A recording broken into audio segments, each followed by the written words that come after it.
Hello and welcome back to Wild Sun Art Studio. My name is Robinsunne.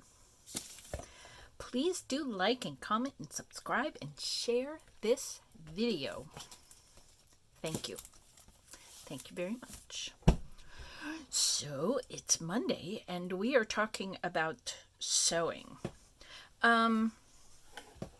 This is my finished frame.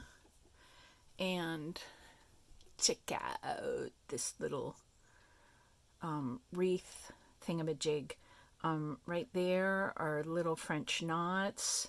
This is kind of like a star, but not really. And this is 2 rows. In the last video, I called them buttonhole stitch, which it is. This is how you this is the stitch you use to hand sew a buttonhole.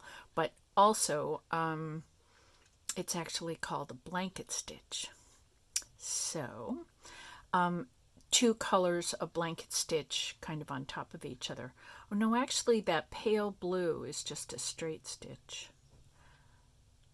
I've been jelly printing again. This is dry. So I called this messy feathers, and you can tell that there was some sort of sewing on top of each other that got done, but it's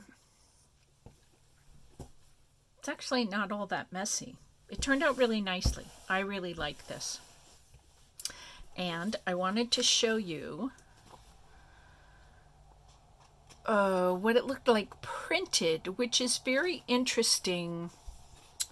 I see in here, in between the stitches, there's a little sort of leftover blue, but that's not actually what the real thing looks like. So I shrunk this first because this looked, when I got to the copier, this looked really big, but I only put it at 90%, but it's obviously way too small for the paper. That was interesting. And then I copied it at 100%, and this is with a brand new toner. I did this copy and then this copy, and it didn't have enough ink. HP does not really have their blue ink thing down. I've had a couple of HP printers, and they always have a hard time with blue. I don't know why. But anyway, if I went to like Staples or someplace else, they would copy it more perfectly. And I like how it comes out. So if I used this in a journal, it would look like that, which gives you lots of journaling space or space to collage or put a photograph or something yummy. So all in all, I will call this a success.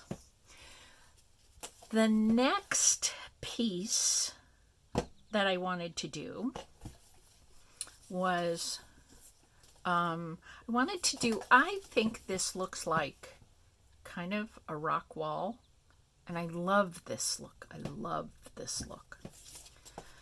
I have in my jelly printing out in the other room a huge big stencil of much rounder looking rocks. They're all kind of oval, but they look a lot like this. And there are rock walls here in Maine that look like this, and they're so beautiful. Anyway, so what I did was I marked off, I don't know if you can tell, there's a line down here, 3/8 of an inch. I actually made it a little bigger. Usually I only leave 1/4 of an inch. But anyway, and then I drew boxes, and then I cut them out. And this is what I got. And when I put it on the felt, you can see right here, I just used a nice soft pencil. This is a 4B, and this is upside down.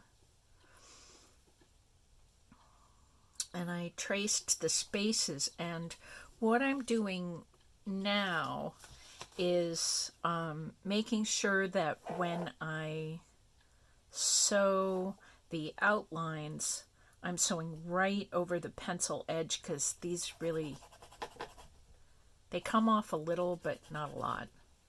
So they're there, but I didn't know how else to do it. And this seems to be working because you can't really see the pencil marks under the stitching. So that's working. So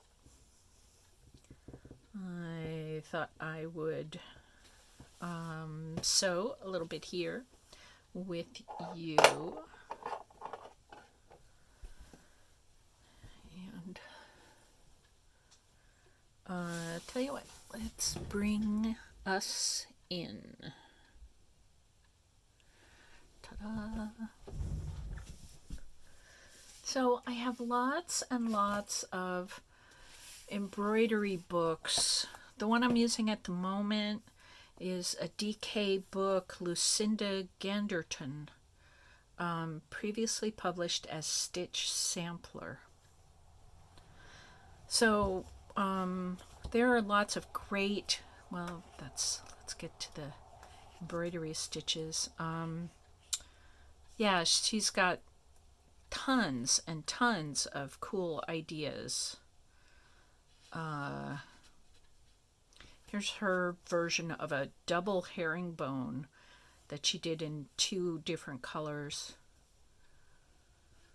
Yeah, so I am teaching myself, it's interesting, the Cretan Stitch. Let me make sure I'm actually showing that to you.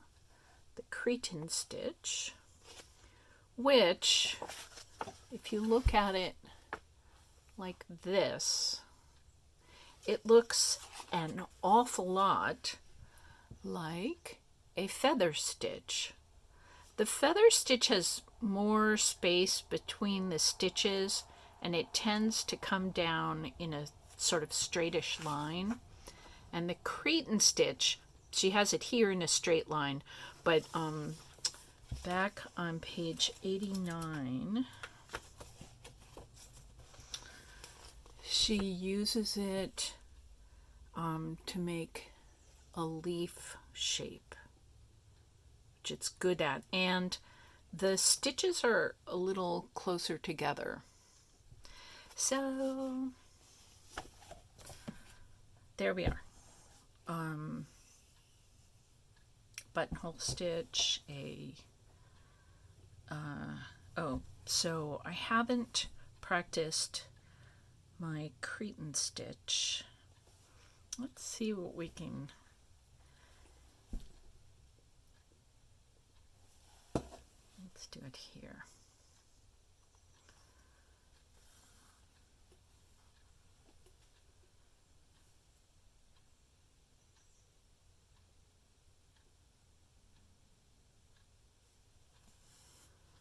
So one of the things that's kind of true about a Cretan stitch is that one side is sometimes a little longer than, the center part.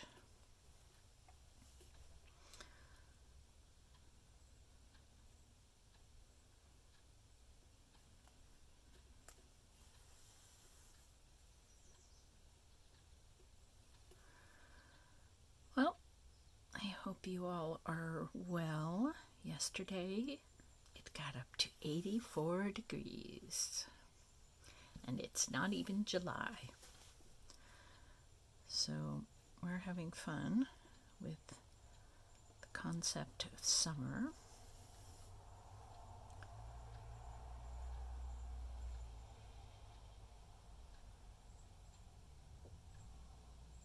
I'm not making these quite as close together as I might be. I mean, I've actually seen Cretan stitch done almost on top of each other. Like the lines of stitching be really close. Now that I pulled the view in, I hope I am keeping. So this is a Cretan stitch. Very interesting. Ooh, let's see if I can pull it in a little bit.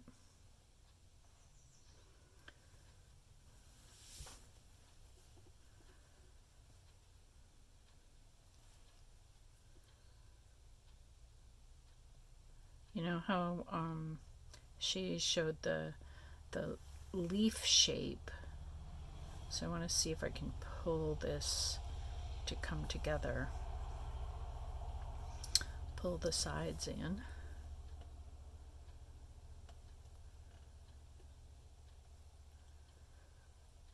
We will see.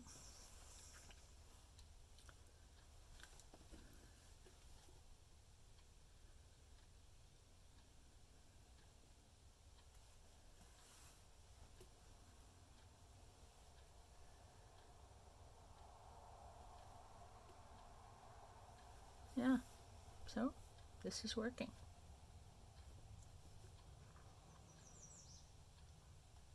One of the things I was noticing, actually, I'm going to finish that off.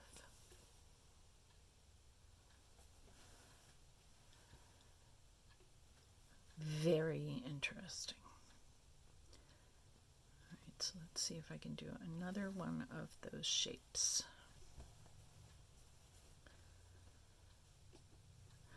You know, I could go, now that I realize I wanted to make this sort of petal shape,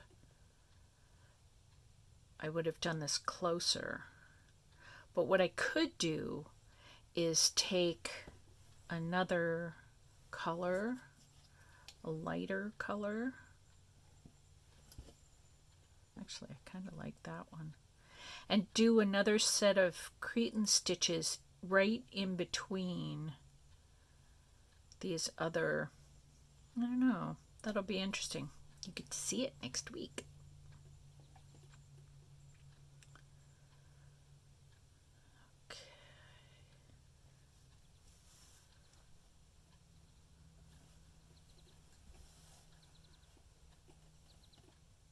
I started saying something about having my windows open and I get to hear the birds and the cars go by. Oh my gosh. Yesterday, I was outside walking on the driveway just to get out and breathe fresh air. And it was about 7:15 in the evening. And I walked to the bottom of the driveway and turned around and came back, and something sort of moved in the corner of my eye, and I looked up, and there was one of the young deer that have been hanging around the world, my property, this spring. Actually, I haven't seen them before. I think I've seen the mama and the papa. There were 4 at one point, and 2 of them looked markedly differently sized, younger, smaller than 2 of them. So maybe it was mama, papa, and 2 siblings from last year. But the deer that I saw on the lawn, and it could not have been more than about 150 feet away. No, not even more than 100 feet. I'm trying to measure it. My house is 44 feet wide. Yeah, and actually, the deer wasn't a lot further away than the length of my house, so that would make it like around 50 feet away. Oh, so amazing. So the deer came up out of the long grass and stood there looking a little shocked with his or her ears pulled, forward, trying to figure me out. And I was sort of surprised that the deer didn't immediately run away. So I continued to walk up the driveway, and the deer just stood there.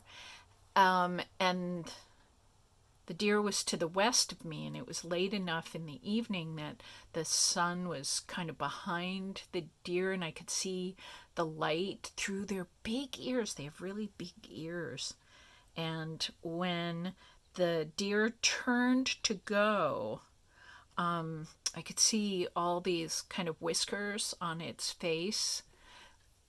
It was such an amazing moment. I have lived on this property for, I don't know, 20 something years, and I have never, I don't think, had a deer remain that close to me for that long. It was really cool. I think it's because that deer was pretty young. I think it's one of this year's fawns, babies. So it was very magical. And I looked up the symbolism of deer, and there were a couple of things, all very, very sweet. And one of them was that my spirit guides are looking out for me, which I thought it was very nice that they are doing that. And I appreciate their presence. Anyway, it was just totally cool that the deer was there. Just incredible. Oh, yeah, and yesterday when I woke up, there's this big bush outside my bedroom window, and a bird flew into the bush, and it was a robin, and it was a male robin, so it was very red. He was very red. Yeah, so I think I'm going to double layer these shapes and maybe put in some French knots or something. And then I'll have to figure what I would like to put around the edge. Done a couple of chain stitches. I don't know. I'll look through my embroidery book and see what I find. Ooh, there's this stitch. No, that's a little noisy, but it's really pretty. It's a little lazy daisy stitch on the end of a feather stitch. I don't know. I'll find something. Ooh, I could do some sort of a more normal cross stitch. That's an idea. I could do an open chain stitch, but then you might be able to see the pencil in between.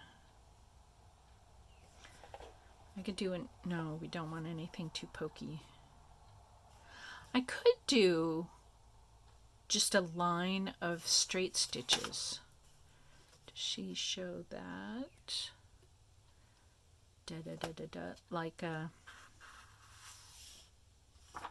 Oh, I could do like this. It's a running stitch, and then you weave another color through it.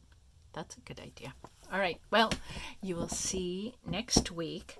And I was thinking that when I print this out, let's pull us back out again.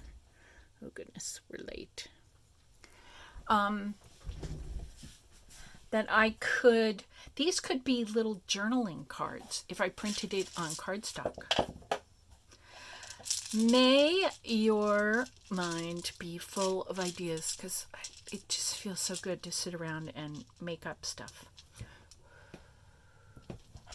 Have a lovely week. I will see you next time. Bye.